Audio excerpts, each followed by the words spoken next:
Hello everyone, কেমন আছো তোমরা সবাই? আশা করছি সবাই খুব ভালো আছো আর আমিও ভীষণ ভালো আছি। আজকে তোমাদের সাথে শেয়ার করব আমি কিভাবে উত্তরপ্রদেশ থেকে শিয়ালদা পর্যন্ত আসলাম। শিয়ালদা বলবো না, একদম আমার বাড়ি পর্যন্তই আসলাম। প্রথমবার জীবনে প্রথমবার বলতে পারো এতটা রাস্তা আমি একদম একা আসলাম। তো সেটাই তোমাদের সাথে আজকের ভিডিওতে শেয়ার করব। আমার সুবিধা, অসুবিধা, ভালো লাগা, খারাপ লাগা এটাই তোমাদের সাথে আজকে শেয়ার করব। তো চলো ভিডিওটা শেষ পর্যন্ত দেখতে থাকো, আশা করছি ভালো লাগবে। তো দেখো এখন বাজে হচ্ছে 4:15 মতন। এদিকে আমি একদম রেডি হয়ে গেছি আর বেরোবো সকাল ভোরবেলা আর কি। তো এখনও কিন্তু পুরো অন্ধকার। আর উত্তরপ্রদেশে না একটু বেলার দিক করেই সকাল হয়, ওয়েস্ট বেঙ্গলে যেরকম হয় তার থেকে বলতে পারো কিছুটা আধ ঘন্টা 45 মিনিট মতন একটু দেরি করে সব কিছু হয়। বিকেলের দিকে সন্ধ্যেটাও তাই হয় এরকমভাবে। তো দেখো রাস্তাঘাট একদম ফাঁকা, সকালবেলা তোমাদের দাদাভাই আমাকে দিতে যাচ্ছে। আর একদম ফাঁকা রাস্তাঘাট, আর স্টেশনের কাছেই আমাদের বাড়ি, খুবই কাছে বলতে পারো। এই যে এসে গেছি পণ্ডিত দীনদয়াল উপাধ্যায় স্টেশন। এটা আগে নাম ছিল মুঘলসরাই, এখন চেঞ্জ হয়ে পণ্ডিত দীনদয়াল উপাধ্যায় হয়ে গেছে। তো মনটা সত্যি কথা এবার কিন্তু একটু খারাপ করছেই। কারণ কি, তোমাদের দাদাভাই বাড়িতে থাকবে, উত্তরপ্রদেশে থাকবে, আর আমি চলে যাচ্ছি বাড়িতে। যার জন্য মনটা একটু খারাপ লাগছে, কীরকমভাবে কি থাকবে না থাকবে। আসলে একা থেকেছে এর আগেও, কিন্তু খাওয়া দাওয়ার তো খুব সমস্যা হয়, এই জন্যই একটু চিন্তা করছিলাম। তো দেখো একটুখানি দাঁড়াতেই আমার ট্রেন এসে গেছে। আমি আজকে যাব হচ্ছে কি দুরন্ত এক্সপ্রেস। তো এই ট্রেনটা এসে গেছে। ট্রেনটার জন্য অপেক্ষা করছিলাম ঠিকই, কিন্তু ট্রেনটা এসে যেতেই মনটা বেশি খারাপ হয়ে গেল যে এবার তো আমাকে চলে যেতে হবে, এই আর কি। আসলে কি বলতো, মন খারাপ অন্য কিছু কারণ না, কারণ তোমাদের দাদাভাইকে সমস্ত কিছু বাড়ির কাজ প্লাস অফিস সব কিছুকে একা করতে হবে, অনেকটা বেশি খাটনি হয়ে যায়। যেটা আমি থাকলে সেই কষ্টটা করতে হয় না, এই কষ্ট করতে হবে, নিজেকে রান্না করে খাওয়া দাওয়া করতে হবে, এইসব কথাগুলো ভেবেই একটু খারাপ লাগে, আর কিছু না। তো ওখানে তো সেরকমভাবে কাজের লোকও ভালো পাওয়া যায় না, কারণ ওখানে সবই প্রায় ননভেজ কেউ খায় না, সবাই ভেজিটেরিয়ান। তো সেই জন্য কি রান্নার লোকও সেভাবে পাওয়া যায় না আমাদের মনের মতন, এই জন্যই একটু খারাপ লাগে। তো দেখো কথা বলতে বলতে ট্রেনে উঠে গেছি, আর তখন তো বাজে প্রায় ধরো না 4:30 মতন, সবাই তখন ঘুমোচ্ছে। আর তোমাদের দাদাভাই আমাকে ট্রেনে তুলে দিল, আর আমি বললাম কি তাড়াতাড়ি নেমে যাও, নিচে গিয়ে দেখা করব, কারণ বাই চান্স যদি ট্রেন ছেড়ে দেয়, এই জন্য আর কি। তো নিচে নেমে গেল, আর আমি দেখছি মনটা সত্যিই খুব খারাপ লাগছিল। আসলে একা কখনো এতটা যায়নি। হুম হুম হুম, ঠিক আছে। হ্যাঁ, ঠিক আছে, ঠিক আছে, হ্যাঁ হ্যাঁ হ্যাঁ। হুম হুম হুম, সাবধানে যাবে আসবে। ফোন করো বাড়িতে পৌঁছে গিয়ে ফোন করো। হুম হুম হুম হুম হুম। তো কাঁচের জানলা, সব কথা শোনা যাচ্ছে না, সেই জন্য কি আবার বাইরে গিয়ে ফোনেই কথা বলছিলাম। আর যায়নি, বসেই ছিল, ভাবছি কি ট্রেনটা ছাড়লে তারপর যাবে, এই জন্য বসেই ছিল। নয়তো বলছিলাম যে বাড়ি গিয়ে রেস্ট নিতে, একটুখানি তো এখনও একটু ঘুমোতে পারতো, কিন্তু যায়নি, বসেই ছিল। হ্যাঁ, সাবধানে থাকবে, হ্যাঁ হ্যাঁ হ্যাঁ হ্যাঁ, ঠিক আছে। হ্যাঁ হ্যাঁ, না না না না, ঠিক আছে। বাড়িতে গিয়েও সেরকম কিছু কাজ নেই, আমি প্রায় 2 দিনের মতন রান্না করে এসেছিলাম, ফ্রিজে রেখে খাবার খেতে পারতো, কিন্তু তারপরের দিনগুলোর জন্য একটু খারাপ লাগছিল। আর দেখো এদিকে আমি ট্রেনে উঠে একটুখানি ঘুমিয়ে গিয়েছিলাম, আর এখন বাজে হচ্ছে প্রায় 8টা মতন। ঘুম থেকে উঠে দেখি কি নিচে যারা ছিল আর কি, তাদেরকে ব্রেকফাস্ট দিয়ে দিয়েছে, আর আমি ঘুমোচ্ছিলাম বলে আমাকে আর ডাকেনি, কিছু দেয়নি। তো ঘুম থেকে উঠেছি দেখে আমাকে বলছে এবার কি চা দেবো একটু পর ব্রেকফাস্ট। তো আমি বললাম না, একবারই চা ব্রেকফাস্ট সব কিছু একসাথে দিয়ে দিতে আমার কোনো অসুবিধা নেই। তো আর নিচে যেহেতু সবাই বসেছিল, সবাই বলতে 3-4 জন প্রায় ছিল, সেজন্য আমি আর নিচেটা নামিনি, আমি ওপরেই বসেছিলাম, ভাবলাম এখান থেকে একবারে খাওয়া দাওয়া করে তারপর নিচে নামবো, আর নিচে সবাই মিলে বসে খেতেও একটু অসুবিধা হবে। তো এই আর কি। তো ওনাদেরও ব্রেকফাস্ট দিচ্ছে, তার সাথে আমাকেও ব্রেকফাস্ট দিচ্ছে, আর চাটাও একসাথে। হুম, হ্যাঁ।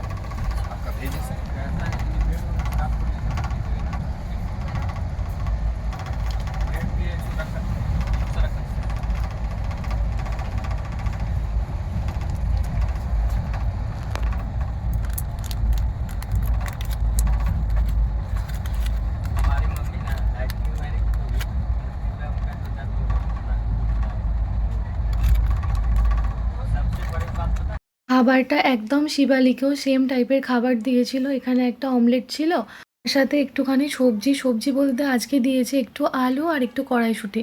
তো খাবারটা বেশ ভালো ছিল, শিবালিকেরই মতন। শিবালিকে শুধু কফি ছিল আর এখানে চা ছিল। তো বাদবাকি ব্রেড ছিল, বা ফ্রুটি ছিল, এসব ছিল। তারপর দেখো আমাকে সাথে আবার জলও দিয়ে গেল। এখানে আর কি একটা সুবিধা জানো, আমি ঘুমোচ্ছিলাম বলে আমাকে ডাকেনি। তো তারপর আমি ঘুম থেকে উঠতেই সব কিছু দিয়ে যাচ্ছে একের পর এক। আর এর সাথেও একটা চা মানে টি কিট ছিল, যদিও অনেকে ব্রেকফাস্টের সাথে অনেকে চা খায় আবার দুবার। তো সেই জন্য।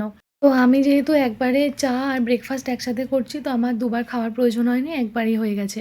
আর হ্যাঁ, এখানে মনে হয় সম্ভবত যখন খাবার দেয় তার আগে হয়তো বললে হয়, খুব সম্ভবত, আমি যদিও এটা জিজ্ঞাসা করিনি, অমলেটের পরিবর্তে তোমরা এগ বয়েলও নিতে পারো। সেটা জিজ্ঞাসা করতে হয়, যদি অ্যাভেলেবেল থাকে অবশ্যই এটা মানে অমলেট না দিয়ে এমনি বয়েলড এগ যেগুলো হয় সেগুলো দিতে পারে, যদি সম্ভব হয় ওদের। তো একবার জিজ্ঞাসা করতে পারো যদি সমস্যা থাকে। আর আমি খেলাম, এটা খুব সুন্দর ছিল, মানে দারুণ খেতে ছিল। আর দেখো এখানে তো বললাম কী দিয়েছে, একটা বাটারও দেওয়া ছিল মানে ব্রেকফাস্টে। আর এখানে তোমার সকালের মানে চায়ের সাথে দিয়েছিল একটা বিস্কিট ছিল দুটো, আর চায়ের যেমন নর্মাল গরম জল, আর চায়ের যে কিট ছিল মানে টিকিট সেটাই। তো এখন খাওয়া দাওয়া হয়ে গেছে, ওপরে একটু বসতে অসুবিধা হচ্ছিল, মাথাটা ঠিকভাবে রাখতে পারছিলাম না সোজাভাবে, এই জন্য খাওয়া দাওয়ার পর নিচে নেমে এসেছি। নিচে নেমে এসে বসেছি, তো সবাই ছিল আশপাশে। আমার একটা কি সুবিধা হয়েছিল, আমার যে কূপ ছিল সেই কূপে প্যাসেঞ্জার সবাই প্রায় মানে মহিলা ছিলেন, তো যার জন্য আমার একটু সুবিধাই হয়েছিল। তো যাই হোক, তখনই দেখলাম পরের স্টপেজ ছিল কোডারমা সম্ভবত। তো ওই স্টপেজে একজন নেমে গেলেন, যা মানে ওনার সিটেই আমি এখন বসে আছি, উনি নেমে গেলেন। তারপর সিটটা দেখলাম ফাঁকাই ছিল, সাইড সিট বলে আমি একটু চলে এলাম। আমি একটু ভিডিও করব ভালোভাবে, একটু রিল্যাক্সে বসবো বলে এখানেই তখন বসেছিলাম। আর তোমাদেরকে একটা কথা বলে রাখি, আমি আজকে যাচ্ছি ট্রেনে, যে ট্রেনে, এটা হচ্ছে দুরন্ত, সেটা তোমাদেরকে আগেই বললাম। এই ট্রেনটা বিকানের থেকে আসছে, রাজস্থানের বিকানের থেকে শিয়ালদা পর্যন্ত যায়। তো এই দুরন্ত এক্সপ্রেস, এটা আমাদের ভারতবর্ষের প্রথম দুরন্ত। তো এটা যখন চালু হয়েছিল 2009 সাল সম্ভবত, তো তখন এটা শিয়ালদা থেকে নয়াদিল্লি পর্যন্ত ছিল। তারপর 2020 সালে এটা বিকানের পর্যন্ত করে দিয়েছে, মানে এখন এটা বিকানের থেকে শিয়ালদা পর্যন্ত যাতায়াত করে। আর এই ট্রেনটা তো পুরোটাই এসি। আর এই ট্রেনের টিকিটের সাথেই মানে এক্সট্রা টাকা নিয়ে নেয়, যেটা কিনা ওই জন্যই কি খাবার প্রোভাইড করা হয়। মানে সকালবেলা ব্রেকফাস্ট, আমাদের দুপুরে লাঞ্চ সব কিছুই দেওয়া হয়, বা রাত হলে রাতের ডিনার সব কিছুই থাকে এই ট্রেনের মধ্যেই। পণ্ডিত দীনদয়াল উপাধ্যায় থেকে শিয়ালদা আসাতে বেশি সময় লাগে না, আর এর মধ্যে অনেক স্টপেজ থাকে অন্য ট্রেনে। তো এখানে কিন্তু মাত্র 3-4টে মতন স্টপেজ দেয়, মানে তুলনামূলক বলতে পারো অন্যান্য ট্রেনের তুলনায় স্টপেজ অনেকটাই কম, প্রায় 1 ঘন্টা পর একটা করে স্টপেজ আসছে।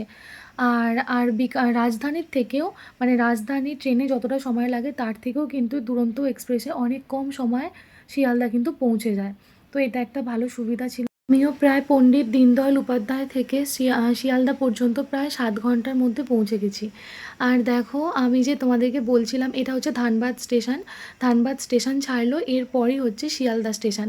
আর আমি যে, এটা আমার সিট ছিল, ওই যে ওখানে যে বসেছিলেন ওনারা, ওটা আমার সিট ছিল। তো ওখান থেকে তোমাদেরকে আগেই বললাম পাশের কূপটাতে ফাঁকা ছিল বলে সাইড সিটটা এসে বসেছিলাম। ভাবলাম কি যদি কেউ মানে ধানবাদ থেকে এই সিটে কেউ বসে তাহলে আমি উঠে গিয়ে আমার নিজের সিটে চলে যাব। তারপর দেখলাম কি এই সিটে কেউই ওঠেনি, মানে শিয়ালদা পর্যন্ত এই সিটটা ফাঁকাই যেত। তো সেজন্য আমি এখানে বসলাম, আর আমাদের কূপটা পুরো মানে ভর্তি হয়ে গেল। ধানবাদ থেকে আরও 4 জন উঠলো, তো একদম ভর্তি হয়ে গেল। তো আমি আর গেলাম না, আমার লাগেজপত্র সব কিছু নিয়ে চলেই এসেছিলাম, পাশের কূপটাতেই বসেছিলাম। বসে রেস্ট নিচ্ছিলাম। আর তারপর না মনটা খারাপও লাগছিলো, একা যাচ্ছি, ভালো লাগছে না। বাইরেটা দেখতে যাচ্ছিলাম, এটা তো অবশ্যই ভালো লাগছিলো, কিন্তু মনটা একটু খারাপও লাগছিলো। চলে যাচ্ছি এরকম আর কি। আর কোনোদিন তো মানে এতটা রাস্তা ট্রেনে করে একা যাইনি। সবসময় বিয়ের পর থেকে যেখানেই গেছি তোমাদের দাদাভাইয়ের সাথেই গেছি।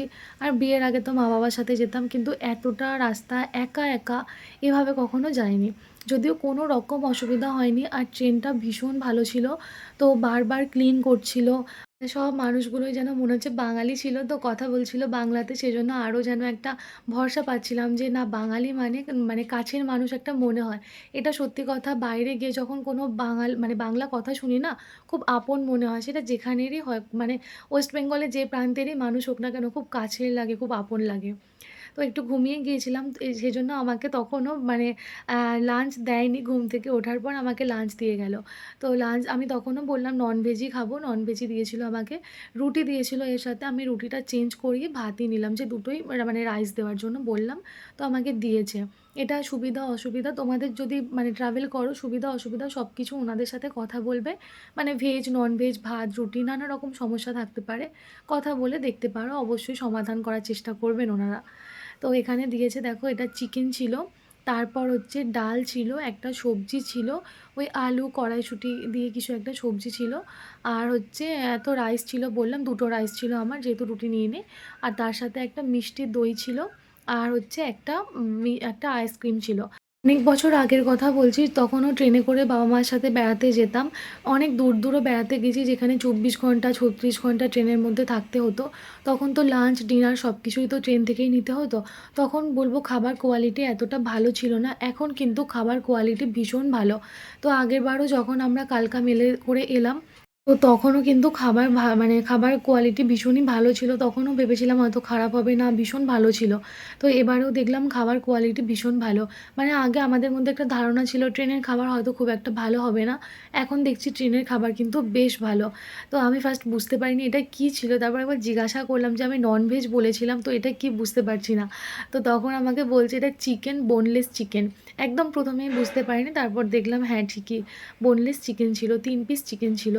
আর বেশ খাবারটা ভালোই ছিল, ফ্রেশ সব কিছুই বেশ মনে হলো। মানে খারাপ খুব একটা মনে হলো না। যেটা আগে ছোটোবেলায় যে ধারণাটা ছিল ট্রেনের খাবার মানেই খারাপ হবে, সেটা কিন্তু একদমই নয়। বেশ ভালো পরিষেবা, খুবই ভালো। আমি তো ভীষণ মানে নিজে একা যে আসছি সেই ব্যাপারটা আমার মনেই হচ্ছে না। সবসময় ওনারা আসছেন যাচ্ছেন, মনে হয় একদম মানে পরিষেবা ভীষণ ভালো দিয়েছেন। এটা আমি বলতে বাধ্য হচ্ছি। এখন ট্রেন ধানবাদ ছেড়ে দিয়েছে, মানে বেশিক্ষণ খুব একটা লাগবে না শিয়ালদা পৌঁছাতে। আর তখন তো লাঞ্চটা করেই নিলাম। ভাবলাম কি লাঞ্চ করে তারপরও কিছু ব্যাগ ট্যাগ গোছানোর থাকে। কিছু মানে চার্জার বার করেছিলাম, আরও জলের বোতল মানে এসব কিছু ছিল, এগুলোকে সব গুছিয়ে নেব।